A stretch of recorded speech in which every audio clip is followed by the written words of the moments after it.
बरसात की वो काली रात थी। आसमान से पानी ऐसे बरस रहा था जैसे किसी ने बादलों की सारी चोट एक साथ जमीन पर फेंक दी हो।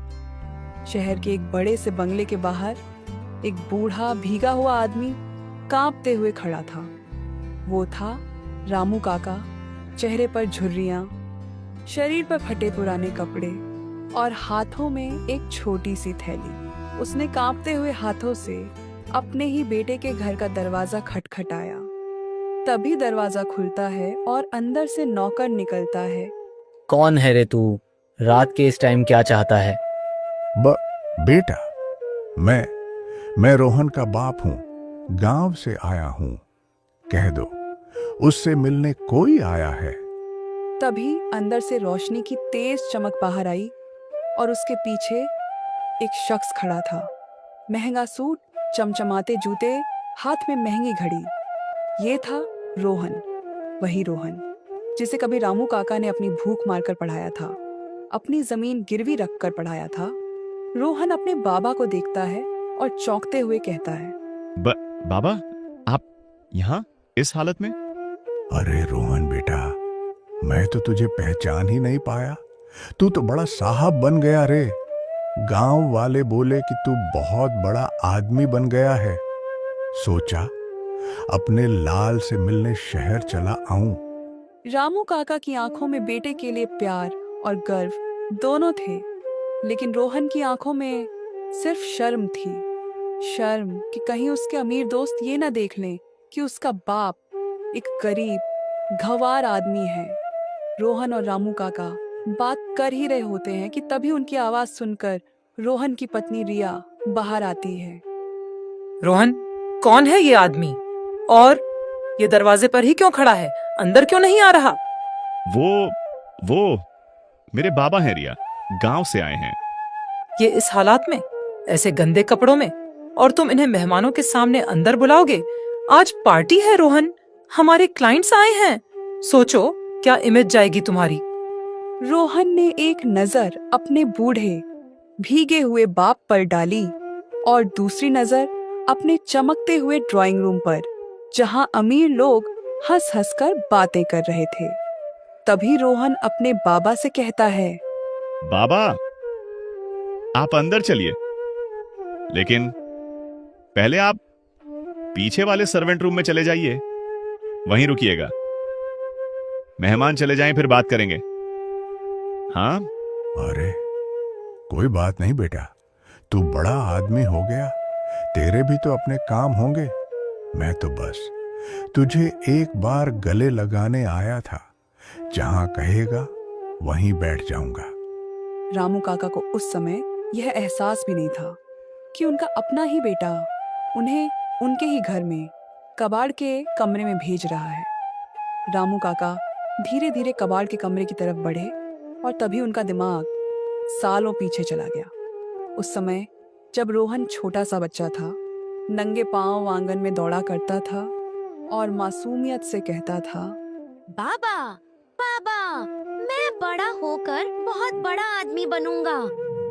आपको शहर के बड़े घर में रखूंगा और आपको सोने की कुर्सी दिलवाऊंगा। अरे मेरे शेर, तू बस मन लगाकर पढ़ाई कर। तेरे लिए मैं अपनी जान भी लगा दूंगा। तुझे बड़े से बड़े स्कूल में पढ़ाऊंगा और मुझे पूरा भरोसा है कि एक दिन मेरा बेटा बहुत बड़ा आदमी बनेगा। रामू काका गांव में अपने छोटे से खेत में दिन भर काम करते और रात को ईंटें ढोते। रामू काका पेट से ज्यादा रोहन की किताबों पर खर्च करते ताकि उनका रोहन कभी गरीबी ना देखे। एक दिन रामू काका सब्जी लेने के लिए बाजार जा रहा होता है। तभी उसका पड़ोसी मोहन उसे मिल जाता है। वह रामू से कहता है, अरे कहाँ जा रहा है रामू? अरे रामू, एक दिन तेरी जमीन बिक जाएगी, फिर क्या करेगा? सब रोहन की पढ़ाई में लगा देगा। जमीन फिर से आ जाएगी, पर अगर मेरे बेटे ने पढ़ लिख कर अपनी किस्मत बदल ली तो वो हम सब की जिंदगी बदल देगा। इतना कहकर रामू बाजार की तरफ बढ़ जाता है। रामू काका अपने ख्यालों से बाहर आता है और सर्वेंट रूम की तरफ बढ़ने लगता है। रामू काका ने सर्वेंट रूम का दरवाजा खोला अंदर सीलन की बदबू, टूटी हुई चारपाई और एक कोने में रखी पुरानी बाल्टी।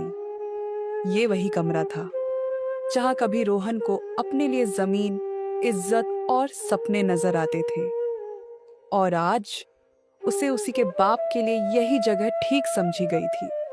कोई बात नहीं रे रामू, बेटा बड़ा आदमी हो गया है, बड़ी बड़ी पार्टी में रहता होगा, उसके पास वक्त कहाँ होगा, तुझे देखकर भी तो शर्माता होगा। मैं ही गंवार देहाती लग रहा हूं। रामू काका फर्श के कोने में बैठ गए। कपड़े अभी भी भीगे थे, पर दिल में एक ही बात थी, कम से कम मेरा बेटा खुश तो है। अगले दिन सुबह होते ही रोहन सर्वेंट रूम की तरफ आया। हाथ में एक लिफाफा था। रोहन अपने बाबा से कहता है, बाबा, ये आपके लिए कुछ पैसे रखे हैं, आप गांव वापस चले जाइए, वहां आराम से रहिए। आपकी उम्र भी बहुत हो गई है, शहर में आपको तकलीफ होगी। अरे मैं तो बस तुझे आशीर्वाद देने आया था बेटा। 2 दिन तेरे साथ रह लेता, तेरे सिर पर हाथ फेर लेता, तेरी माँ भी कितनी खुशी होती ऊपर से, अगर देख पाती कि उसका बेटा इतना बड़ा आदमी बन गया। रोहन इतना सुनता है और चिढ़ते हुए अपने बाबा से कहता है, बाबा प्लीज ड्रामा मत कीजिए, मेरे बहुत काम है। ये लीजिए पैसे, जितने की जरूरत हो और भिजवा दूंगा, पर अभी आप गांव लौट जाइए। यहां मेरे क्लाइंट्स, मेरी इमेज आप समझ नहीं पाओगे। रोहन ने जबरदस्ती लिफाफा रामू काका के हाथ में थमा दिया और बिना उनकी आंखों में देखे बाहर की तरफ इशारा कर दिया।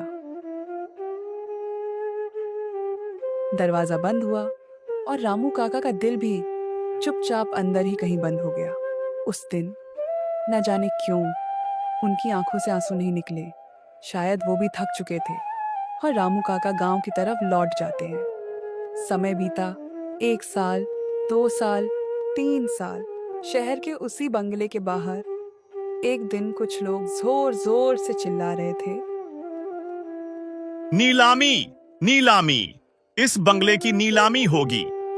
रोहन का वही चमकता हुआ बंगला जहां कभी उसके क्लाइंट्स, पार्टियां, अमीरी का नशा उतरा करता था, आज बैंक वाले उस पर ताला लगाने आए थे। बिजनेस में भारी नुकसान, पार्टनर्स की चालबाजी, लोन पर लोन और फिर सब कुछ जब्त। मिस्टर रोहन, आपने बार बार नोटिस का जवाब नहीं दिया। अब ये प्रॉपर्टी बैंक के नाम होगी, आपको घर खाली करना होगा। सर बस थोड़ा वक्त और दे दीजिए, मैं सब संभाल लूंगा। मैं रोहन शर्मा हूं, इस शहर का बड़ा बिजनेस। जमाना नाम से नहीं कर्ज से पहचानता है मिस्टर रोहन, और आपका कर्ज बहुत बढ़ चुका है। इतना सुनकर अंदर बैठी रोहन की पत्नी अपना सारा सामान पैक करने लगती है। रोहन अंदर जाता है और रिया से कहता है, रिया, तुम सामान क्यों पैक कर रही हो? हम साथ में संभाल लेंगे। मैं फिर से उठ खड़ा होऊंगा। हम रोहन, जब तुम बड़े बिजनेसमैन थे तब हम थे, अब तुम कंगाल हो चुके हो। मेरे पास तुम्हारे साथ बर्बाद होने के लिए टाइम नहीं है। रिया, तुम ऐसा नहीं कर सकती, मैंने तुम्हें सब कुछ दिया। गलत, तुमने मेरे लिए सब किया, अपने लिए नहीं। और हाँ, मैं अपने मम्मी पापा के घर जा रही हूँ, उन्होंने ऑलरेडी मेरे लिए अच्छा रिश्ता देख लिया है। तुमसे शादी भी तो पैसे देखकर ही की थी, और रोहन, प्यार व्यार तो कहानियों में होता है। इतना कहकर रिया वहां से निकल जाती है। रोहन के कांच के महल की आखिरी दीवार भी टूट गई। बंगला गया, बिजनेस गया, और अब वही पत्नी भी चली गई जो कभी उसके बाप को गंवार कहती थी। कुछ ही महीनों में रोहन के पास न पैसा बचा, न घर, न दोस्त। जो लोग कभी उसकी पार्टी में हंस हंस कर शराब पीते थे, आज उसी को देखकर मुंह फेर लेते थे। ये मेरे साथ क्या हो गया? कल तक मैं जिस सड़क पर गाड़ी में बैठकर निकलता था, आज उसी सड़क पर नंगे पांव चल रहा हूं। कभी किसी को 2 वक्त की रोटी के लिए तरसते देखा था। आज खुद एक सूखी रोटी को तरस रहा हूं। कई दिन बिना ठीक से खाए पिए गुजर गए। शरीर से ताकत जा रही थी, पर दिल में एक चेहरा बार बार आ रहा था। रामू काका का चेहरा। आखिर एक दिन पूरी तरह टूट चुका रोहन उसी गांव की तरफ जाने वाली बस में बैठा, जहां कभी उसके सपने पले थे, जहां उसका गरीब बूढ़ा बाप अब भी उसकी राह देख रहा था या नहीं, उसे खुद नहीं पता। कहाँ जाना है भाई साहब? वो रामपुर गांव, वहां उतरवा देना।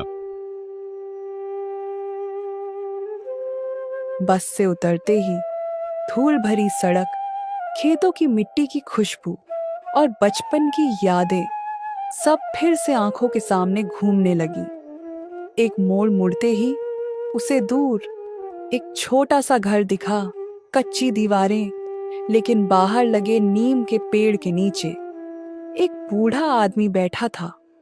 बाबा। कौन है रे? जैसे ही रोहन थोड़ा पास आया, रामू काका की आंखों में चमक आ गई। अरे रोहन, मेरा बेटा, सच में तू है या मैं सपना देख रहा हूं? बाबा, मैं बहुत बुरा बेटा निकला। आपको शहर में उस हालत में मैंने जिस तरह से घर से निकाला, मुझे माफ कर दो बाबा। मुझसे बहुत बड़ी गलती हो गई। पगले, बाप अपने बेटे से कब नाराज रहता है रे? तू जिंदा सलामत मेरे सामने खड़ा है, यही मेरे लिए सबसे बड़ी दौलत है। नहीं बाबा, मैं सब खो चुका हूं। घर, पैसा, बिजनेस, रिया, सबने छोड़ दिया मुझे। शायद ये कर्म का फल है जो मैंने आपके साथ किया। आज वही मेरे साथ हो रहा है।